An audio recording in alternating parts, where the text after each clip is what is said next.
ನಮಸ್ಕಾರ ವೀಕ್ಷಕರೇ, ಜಗೋಸ್ ರೆಸಿಪೀಸ್ಗೆ ಸ್ವಾಗತ. ನಾನು ನಿಮ್ಮ ಜಯಶ್ರೀ.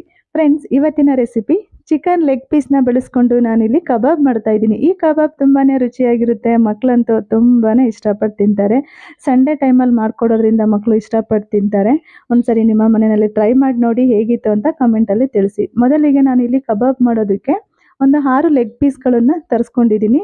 ಈ 6 ಲೆಗ್ ಪೀಸ್ಗಳನ್ನು ನಾನು ಚೆನ್ನಾಗಿ ತೊಳೆದು ಒಂದು 2 ರಿಂದ 3 ಬಾರಿ ತೊಳ್ಕೊಂಡಿದ್ದೀನಿ. ನಂತರ ಇದನ್ನು ಮಧ್ಯೆ ಸ್ವಲ್ಪ ಪೀಸಸ್ ಆಗಿ ಕಟ್ ಮಾಡ್ಕೊಂಡಿದ್ದೀನಿ. ಉಪ್ಪು ಖಾರ ಹುಳಿ ಎಲ್ಲ ಚೆನ್ನಾಗಿ ಹಿಡಿಬೇಕಲ್ವಾ, ಹಾಗಾಗಿ ನೋಡಿ ಈ ರೀತಿ ಕಟ್ ಮಾಡಿ ಇಟ್ಕೊಂಡಿದ್ದೀನಿ. ಮೊದಲಿಗೆ ಒಂದು ಬೌಲ್ ತಗೊಂಡು ಅಲ್ಲಿಗೆ ಒಂದು ಮೊಟ್ಟೆ ಹಾಕೊಳ್ತಾ ಇದ್ದೀನಿ. ಆ ಮೊಟ್ಟೆ ಹಾಕೋದ್ರಿಂದ ಬೈಂಡಿಂಗ್ ತುಂಬ ಚೆನ್ನಾಗಿ ಕೂರುತ್ತೆ ಕಬಾಬ್ ಕರಿಯೋದಕ್ಕೆ, ಮತ್ತು ಮೇಲೆ ಕೋಟೆಡ್ ಎಲ್ಲ ಚೆನ್ನಾಗಿ ಕೂತ್ಕೊಳ್ಳುತ್ತೆ ಲೆಗ್ ಪೀಸಲ್ಲಿ. ಹಾಗಾಗಿ ನಾನಿಲ್ಲಿ ಒಂದು ಮೊಟ್ಟೆ ಹಾಕ್ಕೊಂಡಿದ್ದೀನಿ. ಮತ್ತು 1.5 ಸ್ಪೂನಷ್ಟು ಶುಂಠಿ ಬೆಳ್ಳುಳ್ಳಿ ಪೇಸ್ಟನ್ನು ಸಹ ಬಳಸಿದ್ದೀನಿ. ನಂತರ ಇಲ್ಲಿ ಒಂದು ಹಳ್ಳಿ ಮಸಾಲೆ ಅಂತ ಸಿಗುತ್ತೆ, ಅದು ತುಂಬಾ ಚೆನ್ನಾಗಿದೆ ಆ ಪೌಡರು. ಹಾಗಾಗಿ ನಾನು ಇವತ್ತು ಹಳ್ಳಿ ಮಸಾಲೆ ಅನ್ನೋ ಒಂದು ಪೌಡರ್ನ ಉಪಯೋಗಿಸ್ಕೊಂಡು ಕಬಾಬ್ ಮಾಡ್ತಾ ಇದ್ದೀನಿ. 2 ಪ್ಯಾಕೆಟ್ ಅಷ್ಟು ಬಳಸಿದ್ದೀನಿ, ಚಿಕ್ಕ ಚಿಕ್ಕ ಪ್ಯಾಕೆಟ್ಗಳು.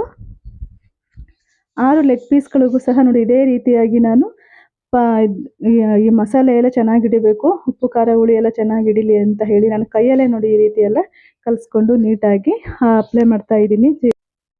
ಎಲ್ಲ ಲೆಗ್ ಪೀಸ್ಗಳಿಗೂ ಇದೇ ರೀತಿಯಾಗಿ ಮಸಾಲೆ ಎಲ್ಲ ಹಚ್ಕೊಂಡಿದ್ದೀನಿ. ನಂತರ ಕೊನೆಯದಾಗಿ ಒಂದು ಅರ್ಧ ಹೋಳಷ್ಟು ನಿಂಬೆ ರಸನೂ ಸಹ ಹಿಂಡ್ಕೊಂಡಿದ್ದೀನಿ. ಅದು ಹಾಕಿ ಮಿಕ್ಸ್ ಮಾಡಿ ಒಂದು ಅರ್ಧ ಗಂಟೆ ಮುಚ್ಚಿಟ್ಬಿಡ್ತೀನಿ. ಫ್ರಿಜ್ಜಲ್ಲಾದರೂ ಇಟ್ಕೋಬಹುದು ಅಥವಾ ಹಾಗೆ ಇಡ್ಬೋದು. ಒಂದು ಅರ್ಧ ಗಂಟೆನಾದರೂ ಇಟ್ಟರೆ ತುಂಬಾ ಚೆನ್ನಾಗಿ ಬರುತ್ತೆ. ಟೈಮ್ ಇಲ್ಲ ಅನ್ನೋರು ಒಂದು 10 ನಿಮಿಷನಾದರೂ ಇಟ್ಬಿಟ್ಟು ಆನಂತರ ಅದನ್ನು ನೀವು ಎಣ್ಣೆಯಲ್ಲಿ ಕರಿಬೇಕಾಗುತ್ತೆ. ನೋಡಿ ಇವಾಗ ಅರ್ಧ ಗಂಟೆ ಒಂದು 20 ನಿಮಿಷ ಆಗಿದೆ ನಾನು ಕಲಸಿಟ್ಟು. ಇವಾಗ ಎಣ್ಣೆಯಲ್ಲಿ ಕರಿತಾ ಇದ್ದೀನಿ. ಕಡಿಮೆ ಉರಿ ಇಟ್ಕೊಂಡು ನಿಧಾನವಾಗಿ ಒಂದು 5 ನಿಮಿಷಗಳ ಕಾಲ ಇದನ್ನು ಚೆನ್ನಾಗಿ ಬೇಯಿಸ್ಕೋಬೇಕಾಗುತ್ತೆ. ಒಂದು 5 ರಿಂದ 6 ನಿಮಿಷ ಆದರೂ ಪರವಾಗಿಲ್ಲ, ಚೆನ್ನಾಗಿ ಬೇಯಿಸ್ಕೊಳ್ಳಿ. ಈ ರೀತಿ ತಿರುವು ಹಾಕ್ಕೊಂಡು ನಿಧಾನವಾಗಿ ಬೇಯಿಸ್ಕೋಬೇಕಾಗುತ್ತೆ. ಒಳಗಡೆ ಎಲ್ಲ ಚೆನ್ನಾಗಿ ಬೇಯಬೇಕಲ್ವಾ, ಪೀಸಸ್ ದಪ್ಪ ಇರುತ್ತೆ. ಹಾಗಾಗಿ ನಿಧಾನವಾಗಿ ಹೆಚ್ಚು ಕಾಲ ಬೇಯಿಸ್ಕೊಳ್ಳಿ. ಇದನ್ನು ತುಂಬಾ ಚೆನ್ನಾಗಿತ್ತು ಫ್ರೆಂಡ್ಸ್, ತುಂಬಾ ರುಚಿಯಾಗಿ ಬಂದಿತ್ತು. ಈ ಲೆಗ್ ಪೀಸಲ್ಲಿ ಕಬಾಬ್ ಮಾಡ್ಕೊ ತಿನ್ನೋದ್ರಿಂದ ಮಕ್ಕಳಂತೂ ತುಂಬಾ ಇಷ್ಟಪಟ್ಟು ತಿಂತಾರೆ. ನೀವು ಒಂದ್ಸರಿ ಮನೆಯಲ್ಲಿ ಒಮ್ಮೆ ಟ್ರೈ ಮಾಡಿ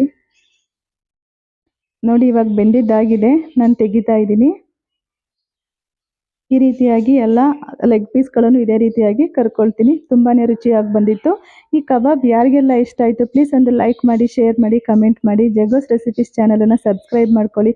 ಮತ್ತೆ ಮುಂದಿನ ವಿಡಿಯೋದಲ್ಲಿ ಸಿಗೋಣ. ಧನ್ಯವಾದಗಳು.